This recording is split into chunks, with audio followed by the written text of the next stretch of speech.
It's time to predict the scores for game week 36 of this 2024-2025 Premier League season. Just 3 game weeks to go until we have a break for the summer. Liverpool, of course, crowned champions. The 3 clubs at the bottom of the table have gone down. Southampton, Leicester and Ipswich. It just remains to be seen who's going to be qualifying for Europe. Last week, though, in game week 35, top scorer amongst you guys was Joggett. And Joggett got 15 points and 3 perfect scores. Just behind Joggett was Blue Orbit on 14 points. So this week it all kicks off, thankfully, at 3 o'clock on a Saturday afternoon at Craven Cottage, where Fulham entertain Everton.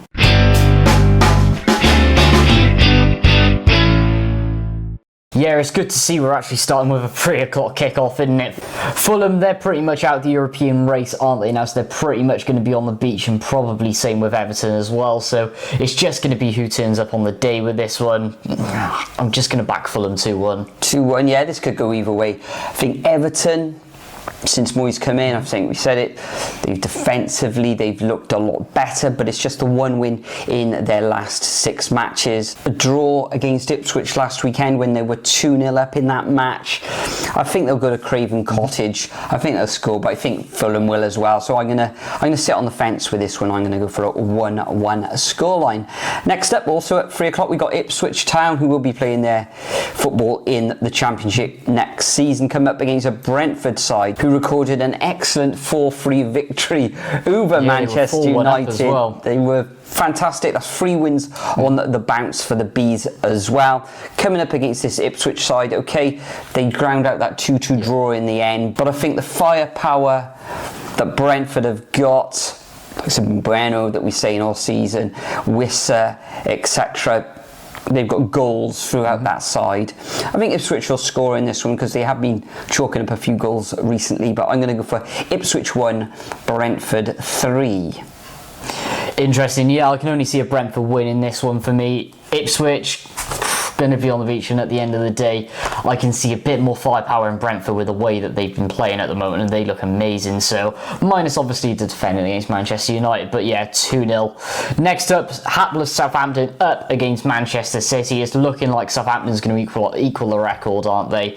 Man City still got work to do to secure Champions League football next season. How many is this going to be? You know what, let's just go 6. Yeah, let's go 6-0. 6-0, wow. I'm not going to go that many, Nathan. I think they'll score a hatful. I'm going to go for a 4-0 away win. Southampton kind of stinking the Premier League out this season. Only on 11 points. That's 10 points behind Leicester City, who are just 1 place above them in 19th position. Man City currently in 3rd position. A few weeks ago, a month ago, you would say Man City could struggle to get into the top 4. You know, it might still happen where they slip out, but they're just 3 points behind Arsenal now.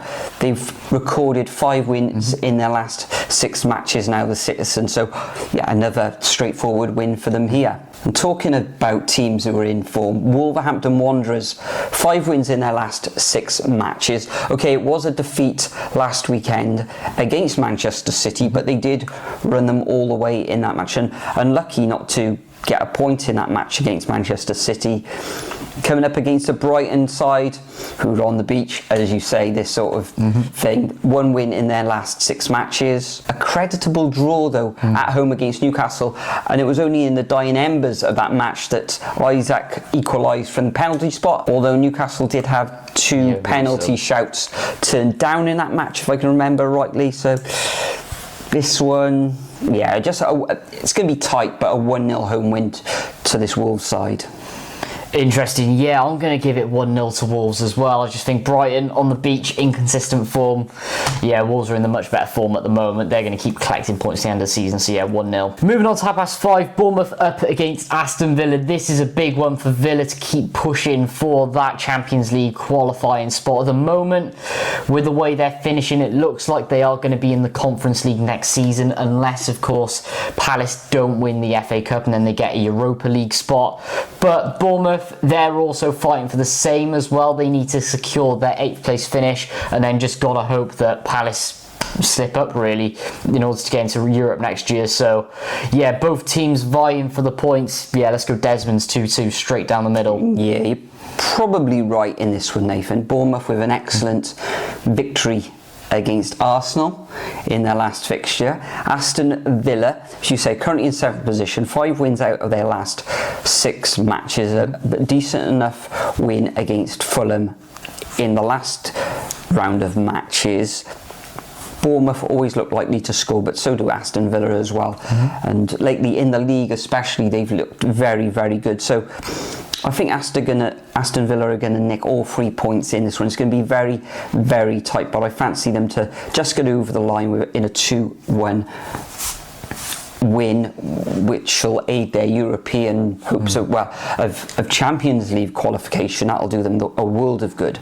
Anyway, moving on to the first of the Sunday fixtures. This one's live on TNT Sports at 12 p.m. lunchtime in the UK. You've got Newcastle coming up against Chelsea. Chelsea put Liverpool to the sword, the champions. 3-1 in the end. Could have had some more. Liverpool, aren't they? So I think they probably celebrated a little bit too much, didn't they? But Newcastle at home, a different proposition over the course of the season. Chelsea, another one of those teams like Newcastle, trying to get into those Champions League spots, and it was an excellent win against Liverpool last time out. So another tight one, and I think it's going to go down to the wire in this one. It's going to be tense up there at St James's Park, but I think being at home, I think they'll nick all 3 points, and I'm going to go for a 2-1 home win, and Isak getting back amongst the goals as well.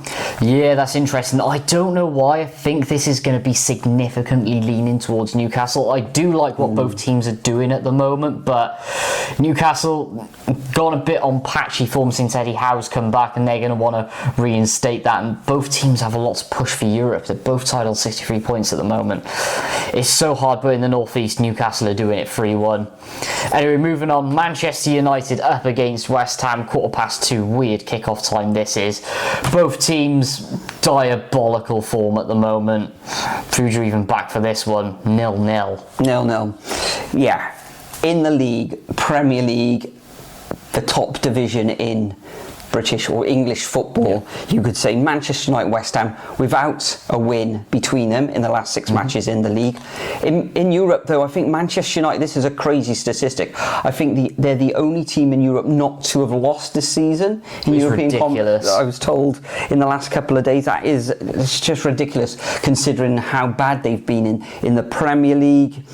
Stalemate for me, this one, 1-1, and of course they're looking forward to another match in Europa League, so I expect them to rest a few key players in this one. No danger of them going down, but yeah, embarrassing all the same. Anyway, next up, also on Sunday, this one's on Sky Sports, 2:15. We got Nottingham Forest coming up against Leicester, bit of a local derby, you could say. East Midlands derby. It is. Nottingham Forest dropping like a stone, and they need to get back on track, or they could lose. They could be out of Europe for next season. They could end up in the Conference League. They could indeed. Leicester, okay, an excellent win last week, but it was against Southampton, wasn't it? So maybe not too much to shout about there, but it was 3 points in the league, and I think their fans will probably be a little bit happier with a win in this one. I'm going to have to go for a Nottingham Forest victory in this one. I'm going to go 2-0, but it's been a little bit worrying in these last few weeks for Nottingham Forest. Yeah, 2-0 to Nottingham Forest for me. Yeah, they are starting to massively slip, especially how they've been third pretty much all season as well. I really hope they don't bottle it, but Leicester, nothing to play for. Took advantage of an absolutely shocking Southampton side, 2-0 Forest. Moving on, next up we've got Spurs against Crystal Palace. Now Spurs, where do we even start with them? Getting a draw last time around. Palace, draw fest as well. Screams of a draw, but Palace looks so much better than Tottenham at the moment, and like Man United, they need to pull all of their players if they can even beat Bodo Glimt, which I don't even think they will, because, well, they're special in Europe. So yeah, let's go 1-0 Palace. 1-0 Palace. Yeah, I'm going to have to go for a Palace victory as well. James Maddison, I think he's out for the season. Saw on Sky Sports earlier today. Spurs going forward at times can cause real danger and chaos for opposition defences, but Spurs' defence this season has been terrible. So the likes of Eze, Sarr and Mateta, who's been firing blanks recently, but I think they'll have just a little bit too much for this Spurs side in an all-London affair, 2-1 to Palace. And the final fixture of this game round 36 also takes place on Sunday. Massive match, you could say first against second.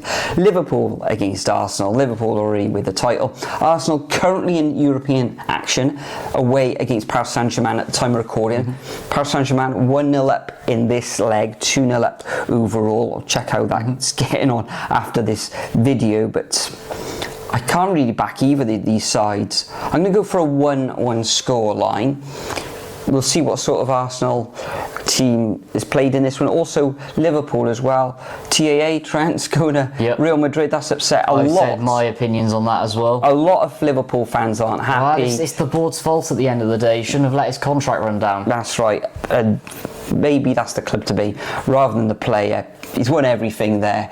He's looking at a little bit of a lifestyle change in Spain. New challenges as well. La Liga, European competitions. Can you imagine him playing against Liverpool though? That would be very funny, interesting. So in this one I'm going to go for a 1-1 draw. Interesting. I actually am going to edge it to Liverpool. I think Arsenal are going to be devoid a little bit of confidence, especially if they get, and they probably will get knocked out of the Champions League tonight, considering they are currently losing to Paris Saint-Germain. I think it's 2-0 on aggregate at the moment. Liverpool, I know they're on the beach, but I can see them pipping Arsenal. And the way it's going, if every single team wins in the top 5 or 6, Arsenal could even drop out by the last game week of the Champions League. That'd be shocking. That would be absolutely brilliant if it happens. But yeah, 2-1 Liverpool. 2-1. And they've only won twice in their last 6 matches of Arsenal, so it could happen. Or as Mick McCarthy would say, it can. Fantastic. So those are our predictions for game week 36. Make sure you leave your predictions over at the Superbru website or as a comment below. The season for us in the Championship has finished, but there will be Wales vlogs coming out soon. Yeah, Wales vlogs coming out soon, and not only that, last Championship vlogs are probably 18 years like the last time, isn't it? We'll see. Hopefully not. But thanks for joining us once again. Enjoy all the action in the Premier League over the course of the weekend, and we'll see you all in the next video. Hey, I got something to say. I'm just so sick of hearing everyone complain. I know it's tough and I know there's pain, but hitting bottom is the only way to change. So I'll keep hustling, you keep struggling. Bitch, I'm humbling.